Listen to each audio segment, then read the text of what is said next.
ចឹងចូលដល់វគ្គ2មេរៀន Snap IT Asset Management អូខេអញ្ចឹងដើម្បីយើង install ចូលមកក្នុង Ubuntu server របស់យើងបន្ទាប់មកយើងចូលមកបង្កើត folder មួយកើត directory មួយ Snap IT ដាក់ password root ចូលមកអូខេហើយយើង ls មើលអូខេនេះ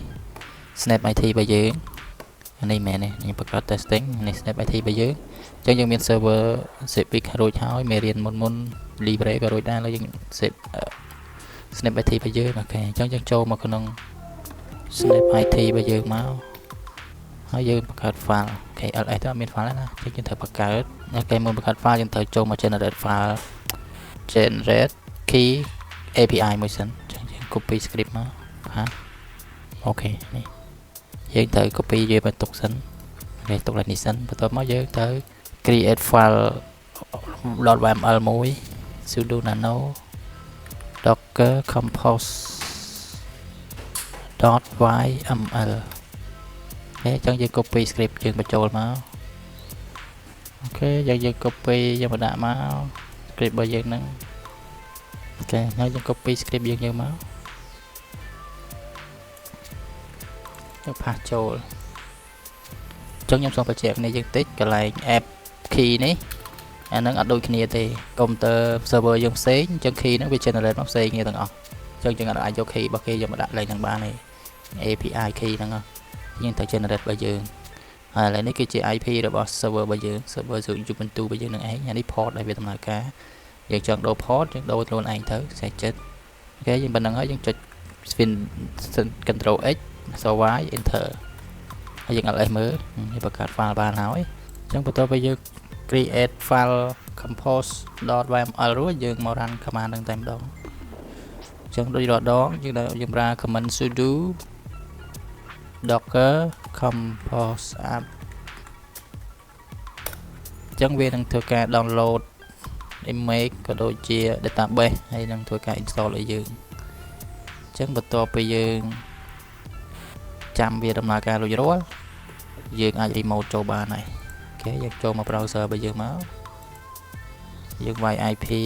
របស់ server របស់យើង 30.50 ប៉ុន្តែ port 8585អូ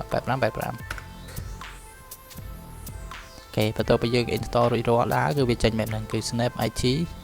Open Source Management អូខេ logo រៀង style ទីហើយអញ្ចឹងយើងចុច Snake អូខេយើងធ្វើការរកចាំបន្តិចមកអូខេអញ្ចឹងកន្លែងនេះវា create database យើងមិនខ្វល់ next ទៀតកន្លែងនេះយើងត្រូវដាក់អញ្ចឹងក៏បានយើងដាក់ជាក្រុមហ៊ុនរបស់យើងក៏បានដែរឥឡូវខ្ញុំដាក់ IT Asset Management អូខេ sign name របស់ខ្ញុំហើយនេះខ្ញុំដាក់ឈ្មោះខ្ញុំ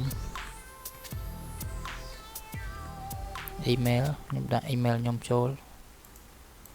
នេះ username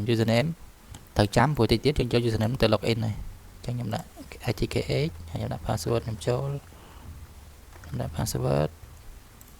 អញ្ចឹងផ្សេងយើងមិនខ្វល់ទេយើងយកតែប៉ុណ្្នឹងមកពេញតែព័ត៌មាន 4 ជួរខាងលើហ្នឹងមកយើងចុច next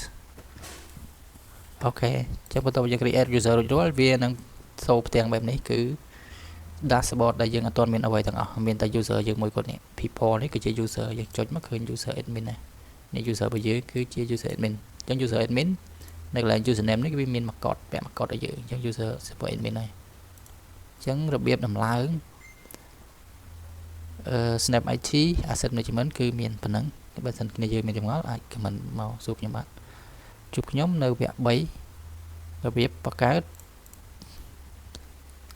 company របៀបបង្កើត supplier របៀប create manufacturer category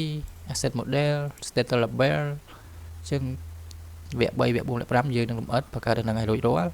បានយើងមកបង្កើត asset បានបើយើងអត់បង្កើតពួកហ្នឹងទេ